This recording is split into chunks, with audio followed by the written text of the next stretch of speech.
સૌમિત્રોને જય સોમનાથ. ઓમ નમઃ શિવાય. પ્રિય મિત્રો, તમારો દિવસ શુભ રહે, મંગલમય શુભકામના. હું બિલીમારાથી જોગીભાઈ વ્યાસ આપ સૌનું આપણી જોગેશમાં પુનઃ હાર્દિક સ્વાગત કરું છું.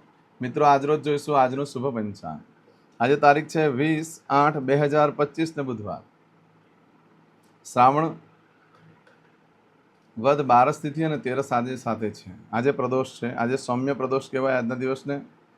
આજે અઘોર દ્વાદશી તરીકે આજના દિવસને ઓળખવામાં આવે છે. આજે ગૌ ઉત્સવ પૂજન પણ થતું હોય છે.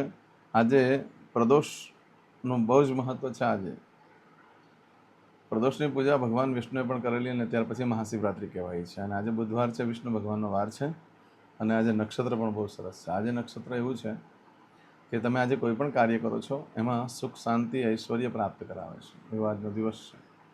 આજે ખાસ કરીને કન્યા રાશિ અને મિથુન રાશિવાળા માટે આજે ઉપાસના આરાધના કરવા માટે ભગવાન શંકરની ઘણો શ્રેષ્ઠ દિવસ છે. આજે કન્યા રાશિવાળા અને મિથુન રાશિવાળાએ જે જ્યોતિર્લિંગની પૂજા કરવાનું છે એમાં મિથુન રાશિવાળાએ નાગેશ્વર મહાદેવનું પૂજન કરવાનું અને કન્યા રાશિવાળાએ મલ્લિકાર્જુન મહાદેવની પૂજા કરવાનું બહુ જ મહત્વ છે. આ દિવસે ભગવાન શંકરની પૂજા જે કરો છો તો લીલા વસ્ત્ર ધારણ કરીને કરો. ભગવાનને લીલા વસ્ત્ર ચડાવો. ભગવાનને બિલીપત્ર, લીલા પુષ્પ, બિલીપત્ર, મગ ચડાવવાનું આજે ભગવાનને બહુ જ મહત્વ છે. આજે મોસંબીના રસથી ભગવાનનો અભિષેક કરવાનો. ત્યાં બેસીને 2 સ્તોત્ર બોલાય. નારિયેળના પાણીથી અને મોસંબીના પાણીથી રસથી ભગવાનનો અભિષેક કરવાનો. નારિયેળ પાણીમાં કરો છો ત્યારે રાહુનું સ્તોત્ર બોલીને કરવાનું છે. અને જ્યારે મોસંબીના રસથી કરો છો ત્યારે ભગવાનની પાસે બુધનું સ્તોત્ર બોલીને કરવાનું છે. અને પછી ભગવાનને દરોઈ ચડાવવાનું પણ આજે બહુ મહત્વ છે. આજના દિવસે ભગવાનને જે ઝંઝેટો આવે છે, ઝંઝેટાના ફૂલ બહુ જ ઝીણા ઝીણા આવતા હોય છે, અથવા ઝંઝેટાના પાન પણ ભગવાનને ચડાવવાનું મહત્વ હોય છે. તો આજના દિવસે ભગવાન શંકરની ઉપાસના આરાધના કરવા માટે દરેક જીવ માટે, એટલે દરેક વ્યક્તિ માટે નાગેશ્વર અને મલ્લિકાર્જુનનું સ્મરણ કરી ભગવાનની પૂજા કરવી જોઈએ. એનાથી ભગવાન શંકર પ્રસન્ન થશે. આજે ભગવાનને મગ ચડાવવાનું મહત્વ છે. આજે ભગવાનને કાળા મગ અને લીલા મગ બેઉ ચડાવવાનું મહત્વ છે. લીલા મગ ચડાવવાથી બુધ પ્રસન્ન થશે અને કાળા મગ ચડાવવાથી રાહુ પ્રસન્ન થશે. એને લગતા જે દોષો હોય છે એમાંથી મુક્તિ મળી જતી હોય છે. આજે જોઈશું આજનું શુભ પંચાંગ. આજે જે બાળકનો જન્મ થાય છે એની તિથિ ગણાય છે બારસ. આ બારસ તિથિ આજે બપોરે 2 વાગે પૂર્ણ થઈ જાય છે. અને ત્યાર પછી જે બાળકનો જન્મ થાય એની 13 તિથિ ગણાશે. આજે પ્રદોષ છે. આજે ભગવાન શંકરના મંદિરે સાંજના સમયે પૂજા કરવા જવાનું ભૂલશો નહીં. બહુ જ મહત્વ છે. આજે જે બાળકનો જન્મ થાય છે નક્ષત્ર ગણાય છે પુનર્વસુ. ઘણું શુભ નક્ષત્ર છે. આજે મળસ્કે 1:08 શરૂ થઈ આવતીકાલે મળસ્કે 28 પૂર્ણ થઈ જાય છે. આજે બાળકનો જન્મ થાય છે યોગ ગણાય છે સિદ્ધ. સિદ્ધ યોગ આજે સવારે 6 ને આજે સાંજે 6:14 પૂર્ણ થઈ જાય છે. ત્યાર પછી જે બાળકનો જન્મ થાય વ્યતિપાત યોગ ગણાશે. આજે જે બાળકનો જન્મ થાય છે એનું કરણ ગણાય છે તૈતિલ. તૈતિલ કરણ આજે બપોરે 2 વાગે પૂર્ણ થઈ જાય છે. અને ત્યાર પછી જે બાળકનો જન્મ થાય એનું ઘર કરણ ગણાશે. આજે જે બાળકનો જન્મ થાય છે એની રાશિ ગણાય છે મિથુન. મિથુન રાશિ અક્ષર આવે છે કચ્છગ. મિથુન રાશિનો સ્વામી બુધ ગણાય છે. પરંતુ મિત્રો, આ મિથુન રાશિ આજે સાંજે 6:36 પૂર્ણ થઈ જાય છે. ધ્યાનમાં રાખજો, આજે રાશિ બદલાય છે. આજે સાંજે 6:36 મિથુન રાશિ પૂર્ણ થઈ જાય છે. એટલે ત્યાં સુધી જે બાળકોના જન્મ થાય એની રાશિ મિથુન ગણાશે. પણ આજે સાંજે 6:36 લઈ 23 તારીખે મળસ્કે 17 સુધીમાં જે બાળકોનો જન્મ થાય એની રાશિ કર્ક ગણાશે. કર્ક રાશિનો અક્ષર આવે છે ડ. કર્ક રાશિનો સ્વામી ચંદ્ર ગણાય છે. એટલે આજે સાંજે 6:36 પછી બાળકનો જન્મ થાય બધાની કર્ક રાશિ ગણાશે. તે 23 તારીખ સુધી કર્ક રાશિ રહેશે. આ રાશિ તિથિ વાર નક્ષત્ર યોગ કરવાનું બહુ જ મહત્વ છે. એમાં જેનો જન્મ હોય તેની ચોક્કસ પ્રમાણ પૂજા વિધિ કરી લેવી જોઈએ, જેના કારણે તમારું જીવન સરળ બની જશે. આજે જે કે મારા સબસ્ક્રાઇબ મિત્રમાં ઘર પરિવારમાંથી કોઈ પણ સદસ્યની વર્ષગાંઠ છે, મેરેજ એનિવર્સરી છે, બધાને મારી ઘણી ઘણી શુભકામના. તમારા જીવનમાં ખૂબ પ્રગતિને થાય. ભગવાન શંકર તમારી બધી મનોકામના પૂર્ણ કરે. હું સોમનાથ દાદાને પ્રાર્થના કરું છું. પરંતુ મિત્રો, આજના દિવસે સવારમાં ઉઠી સૌથી પહેલાં આજનું સુકન કરી લો. આજનું સુકન કરેલું હશે તો તમારું આખું વર્ષ સુંદર રીતે વ્યતીત થશે. આજના દિવસે જે કોઈ મારા સબસ્ક્રાઇબ મિત્ર, મારા ઘર પરિવારમાંથી કોઈ પણ સદસ્ય કોઈ નોકરી ધંધો ચાલુ કરવા જઈ રહ્યા છે, કોઈ ઇન્ટરવ્યૂ આપવા જઈ રહ્યા છે, કોઈ પરીક્ષા આપવા જઈ રહ્યું છે, કોઈ યાત્રા પ્રવાસ માટે જઈ રહ્યું છે, કોઈ જાન લઈને જઈ રહ્યું છે, કોઈ વિદેશમાં જઈ રહ્યું છે, આજે કોઈનું ઓપરેશન હોય, કોઈની ડિલિવરી હોય, કોઈને સગાઈ હોય, કોઈને છઠ્ઠીની પૂજા હોય, આવા કોઈ પણ કાર્ય તમે કરવા જઈ રહ્યા છો એ બધા જ કાર્યમાં તમને દિવ્ય સફળતા પ્રાપ્ત થાય. હું સોમનાથ દાદાને પ્રાર્થના કરું છું. પરંતુ મિત્રો, આજના દિવસે આજનું સુકન કરીને જજો, જેથી કરીને કાર્યમાં દિવ્ય સફળતા પ્રાપ્ત થાય. આમ તો આજે ઘરેથી નીકળો છો તો ઘરમાં જે વડીલ વૃદ્ધ વ્યક્તિ છે તેને વંદન કરી લો, પિતૃના ફોટાને પગે લાગો, દેવસ્થાનમાં પગે લાગો. ભગવાનને કહેવાનું કે પ્રભુ મારી સાથે રહેજો, હું જે કામ કરવા જઈ રહ્યો છું. આજના દિવસે ઘરેથી નીકળો છો અને પાવૈયા મળી જાય છે, જેને આપણે માસી કહીએ છીએ, જેને આપણે કિન્નર કહીએ છીએ, તો એ લોકોને દાન દક્ષિણા આપી એ લોકોના આશીર્વાદ લઈ લો, ભાગ્ય બદલાઈ જતું હોય છે. આજે ગાયને ખાટા મીઠા ફળ ખવડાવવાનું બહુ મહત્વ છે. એનાથી રાહુ અને બુધ બેવ પ્રસન્ન થશે. આજના દિવસે કોઈ પણ કાર્ય કરવા માંગો છો તો એના માટે ચોક્કસ શુભ સમય હોય છે, જે આપણે જોઈ લઈએ. આજે સવારે 6 થી સવારે 9 વાગ્યા સુધીનો સમય શુભ રહેશે. એ જ રીતે આજે સવારે 10:30 થી બપોરે 12 વાગ્યા સુધીનો સમય શુભ રહેશે. એ જ રીતે બપોરે 3 થી સાંજે 6 વાગ્યા સુધીનો સમય શુભ રહેશે. એ જ રીતે સાંજે 7:30 થી રાત્રે 12 વાગ્યા સુધીનો સમય શુભ રહેશે. અને આવતીકાલે મળસ્કે 3 થી મળસ્કે 4:30 સુધીનો સમય શુભ રહેશે. આ સમયગાળા દરમિયાન તમે કોઈ પણ કાર્ય કરો છો તે કાર્યમાં તમને દિવ્ય સફળતા પ્રાપ્ત થઈ શકે છે. પરંતુ મિત્રો, આજના દિવસે જો તમારી કોઈ વસ્તુ ચોરાઈ જાય છે, ખોવાઈ જાય છે, તો 7 દિવસમાં મળે, બાકી મળવાની શક્યતા બિલકુલ ઓછી છે. પણ આજના દિવસે કોઈ પણ કાર્યનો આરંભ કરવો શ્રેષ્ઠ છે. આજના દિવસે ખરીદી કરવા માટે પણ શ્રેષ્ઠ, વેચાણ કરવા માટે પણ શ્રેષ્ઠ, કોઈ કાર્યનો આરંભ કરવા માટે પણ શ્રેષ્ઠ. આજે જે તમે કામ કરો છો તે હંમેશના મધ્ય સમૃદ્ધિ, સુખ, શાંતિ જ આપશે. આજે કોઈ પણ ભાગીદારી સાથે ભાગીદાર કરો છો તો એમાં પણ બહુ લાભ થશે. આજના દિવસે કોઈ પણ કાર્ય કરો એ લાંબો સમય સુધીના સુખ પ્રાપ્ત કરાવી શકે છે. એટલે તમે આજે મિલકત લઈ શકો, પ્રોપર્ટી લઈ શકો, ઘર લઈ શકો, જમીન લઈ શકો, વાહન લઈ શકો છો. તે ઉપરાંત એફડી લઈ શકો છો, સોનું વગેરે લઈ શકો છો, અનાજ ખરીદી કરી શકો છો, પશુની ખરીદી કરી શકો છો, વાહન કોઈ પણ ગાડી, કાર, ટ્રક, ટ્રેક્ટર, તમે વેપાર ધંધા વાપરવા માટેના પણ સાધનો આજે ખરીદી કરી શકો છો. આજના દિવસે ઇલેક્ટ્રોનિક્સ આઇટમો પણ ખરીદી કરી શકો છો. આજના દિવસે તમે જે કાર્યનો આરંભ કરો ને એ કાર્યમાં સુખદ પ્રસંગો જ આવતા હોય છે, એવો આજનો દિવસ છે. આજના દિવસે નવ વસ્ત્ર દરેક જણાએ ધારણ કરી લેવા. આજના દિવસે નવ વસ્ત્ર ધારણ કરવાથી જીવનની જે અડચણો અને મુશ્કેલીઓ છે તે દૂર થાય છે અને દરેક જગ્યાએ સફળતા મળે છે. માટે દરેક જણાએ જ નવ વસ્ત્ર ધારણ કરવા, કારણ કે બધાને કંઈ ને કંઈ મુશ્કેલીઓમાં ફસાયેલા હોય છે. એટલે તમારે જીવન સરળ બની જશે આજે નવ વસ્ત્ર ધારણ કરશો તો. નવ વસ્ત્ર માટે કાયમ હું કહું છું કે જે ક્યારેય ન પહેર્યું હોય તેવા વસ્ત્રને નવું સમજજો.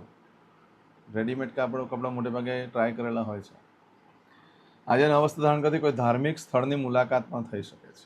એટલા માટે બહુ મહત્વનો દિવસ છે આજે. આજે બુધવાર છે, પ્રદોષ છે, પુનર્વસુ નક્ષત્ર છે. આજે મહાદેવની ઉપાસના સાંજે કરજો, બહુ મહત્વનો દિવસ છે આજે. આજે ઉપાસના આરાધના કરવાથી શિવ હાજરા હાજર હોય છે. તમારી પૂર્વજન્મના જે દોષો છે એમાંથી પણ મુક્તિ મળે. પૂર્વજન્મનો જે તમારો અધિકાર છે એ પણ તમને પ્રાપ્ત થઈ શકે છે. ભગવાનનું શંકરની ઉપાસના આરાધના કરવાનું બહુ જ મહત્વ છે. આજે કરશો આજનો સંકલ્પ તે પહેલાં ભગવાન શિવના મંદિરે જઈ અને બિલીપત્ર લેવાના 1000 અથવા 108 અને વિષ્ણવે નમઃ બોલીને ચડાવો. રીમ વિષ્ણવે નમઃ. અને નસનો ભાગ ઉપર રહેવો જોઈએ, લીસો ભાગ ભગવાન પર રહેવો જોઈએ. એવી રીતે ચડાવો, મહાદેવ ખુશ થઈ જશે.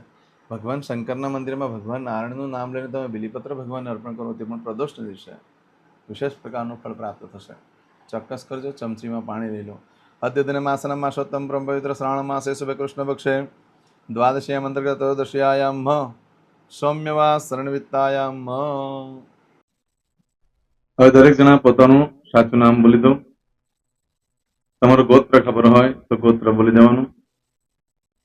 પછી બોલવાનું છે અહમ, મમ, આત્મન, શ્રુતિ, સ્મૃતિ, પુરાણોક્ત, પુણ્ય, ફલ, પ્રાપ્તિ, અર્થમ, અપ્રાપ્ત, લક્ષ્મી, પ્રાપ્તિ, અર્થમ, પ્રાપ્ત, લક્ષ્મી, ચિરકાલ, સૌ, રક્ષણાત્મક, લોકેવા, સભાયામ, રાજદ્વારે, વ્યાપારે, વિદ્યા અભ્યાસે, દેશે વિદેશે, સર્વત્ર, યશ, કીર્તિ, વિજય, લાભાદિ, પ્રાપ્તિ, અર્થમ, મમ, અખિલ કુટુંબસ્ય, આયુ, આરોગ્ય, ऐश्वर्यादि, प्राप्ति, अर्थम, मम, जन्म,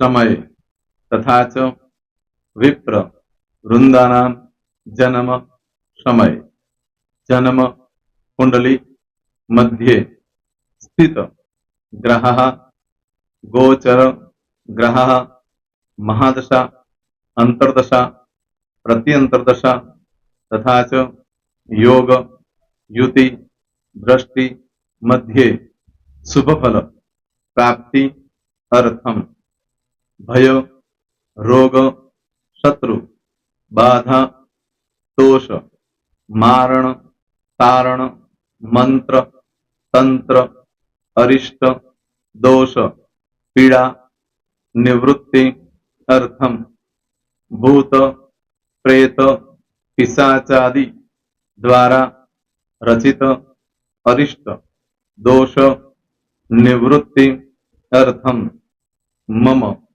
सकल मनवांछित फल और તમારા મનમાં જે કઈ ઈચ્છા હોય તે બોલી જવાનું.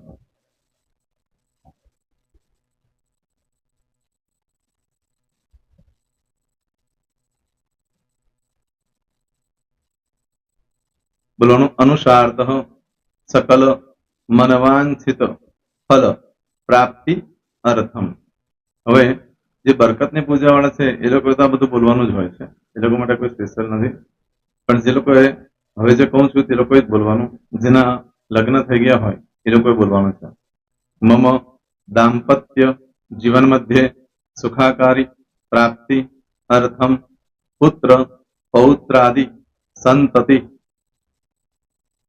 પ્રાપ્તિ અર્થમ. આ સંતાન પ્રાપ્તિ વાળા માટે પણ આવી જાય છે એમાં. દીર્ઘ આયુ આરોગ્ય ઐશ્વર્યાદિ પ્રાપ્તિ અર્થમ તથા ચ. હવે જેના લગ્ન નથી થયા તે લોકોએ બોલવાનું. મમ જટટી વિવાહ યોગ પ્રાપ્તિ અર્થમ વિવાહ પશ્ચાત દાંપત્ય જીવન મધ્યે સુખાકારી પ્રાપ્તિ અર્થમ. હવે જે લોકોને સંતાન પ્રાપ્તિ નથી, જે લોકોને સંતાન પ્રાપ્તિ છે કરવી છે એ લોકોએ બોલવાનું. મમ દાંપત્ય જીવન મધ્યે સુખાકારી પ્રાપ્તિ અર્થમ તથા ચ દીર્ઘ આયુ આરોગ્ય ઐશ્વર્યાદિ સમન્વિત સંતતિ સુખ પ્રાપ્તિ અર્થમ. હવે જે અભ્યાસ કરી રહ્યા છો છોકરાઓ વિદ્યાર્થીઓ છે તે લોકોએ બોલવાનું છે. મમ વિદ્યા અભ્યાસ મધ્યે ઉત્તરો ઉત્તર પ્રગતિ ઉન્નતિ સાનુકૂલતા પૂર્વક દિવ્ય સફળતા પ્રાપ્તિ અર્થમ. હવે જે લોકો વિદેશમાં જવા માંગતા હોય કે શીપમાં જવા માંગતા હોય, મતલબ ભારત દેશની બહાર જઈને ધંધો વેપાર કરવા માંગતા હોય એ લોકોએ, અથવા વિદેશ જવા માંગતા હોય કાયમ માટે, એ લોકોએ બોલવાનું છે.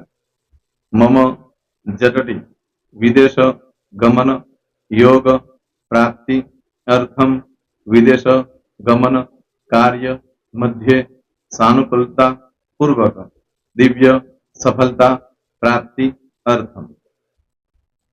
આરોગ્ય વાળા બોલવાનું છે, જેને આરોગ્યની પૂજા આપેલી હોય એ લોકોએ. એમ તો દરેક જણા જ બોલવાનું છે. બોલો મમ આયુ આરોગ્ય ઐશ્વર્યાદિ પ્રાપ્તિ અર્થમ.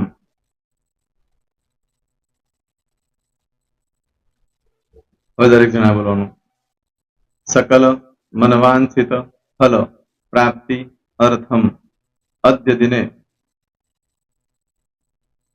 પ્રધાન દેવતાનામ નિત્ય દિન અનુસારતઃ પૂજન અર્ચન કર્મણિ અહમ કરીશ્યે. પાણીવાળી થાળીમાં પાણી મૂકી દેવાનું છે. હવે તમારી બધી પૂજા જે મેં આપેલી છે એ પૂજા થઈ જાય, અથવા તો તમે રોજ પૂજા કરતા છો મારી પાસેથી નથી લઈ ગયા, એ પૂજા થઈ જાય પછી ફરી પાછી ચમચીમાં પાણી લેવાનું. અહીંયા વિડીયોને સ્ટોપ કરી દેવાનું. પૂજા પતે એટલે પાછું આગળનું કરવાનું છે. અહીંયા વિડીયો સ્ટોપ કરી દેવાનો અને પૂજા પતે એટલે બોલવાનું છે. વિષ્ણવે વિષ્ણવે વિષ્ણવે નમો નમઃ વિષ્ણુ સ્મરણા સર્વમ પરિપૂર્ણ અસ્તુ.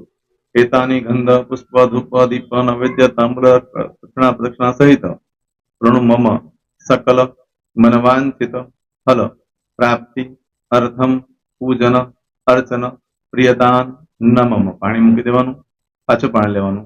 પૂજન અર્ચન બ્રહ્માર્પમસ્તુ. નીચે જમીન પર પાણી મૂકો, એમાં આંગળી ઘસી કપાળમાં તિલક કરી દો. કપાળમાં જમીન પર પાણી મૂક્યું છે એમાં. ત્યાર પછી ભગવાનને કહેવાનું કે હે પ્રભુ, આજે પૂજા કરતા કોઈ પ્રકારની ભૂલચૂક થઈ ગઈ હોય તો અમને ક્ષમા કરજો. અમે તમારા બાળક છીએ, પ્રભુ તમારો ખૂબ આભાર માનું છું. આજે મારી પાસે તમારી પૂજા કરાવી, મારી મનોકામના પૂર્ણ કરી. પ્રાર્થના કરી દો, જગ્યા પરથી ઉભા થઈ શ્રીનારાયણ ભગવાનને પાણી ચડાવી દો અને નિત્ય કર્મ જે કરતા હોય તે કરો. જય સ્વામિનારાયણ. તમારો દિવસ શુભ રહે, તમે અને તમારો પરિવાર સુખી રહે, સંપન્ન રહે, સુરક્ષિત રહે એ ભગવાન સોમનાથ દાદાને પ્રાર્થના. તો મિત્રો, તમે મારા વિડીયોને લાઈક ના આપી હોય તો સૌથી પહેલા લાઈક આપી દો, અને ત્યાર પછી જો તમે મારી આ ચેનલ સબસ્ક્રાઇબ ન કરી હોય તો સૌથી પહેલા સબસ્ક્રાઇબ કરી લો અને બેલ આઇકોન ઓલ પર ક્લિક કરવાનું ભૂલશો નહીં, જેથી કરીને સૌથી પહેલા નવી વિડીયો જે કંઈ મૂકું એ તમને મળે. મિત્રો, કંઈ પણ મૂંઝવણ હોય તો મને આ નંબર પર તમે ફોન કરીને પૂછી શકો છો. મારો મોબાઈલ નંબર છે 9825546459. મિત્રો, કોમેન્ટ્સમાં જય સોમનાથ લખવાનું ભૂલશો નહીં. ફરી પાછા નવા વિડીયો સાથે મળીએ. ત્યાં સુધી સૌને જય સોમનાથ.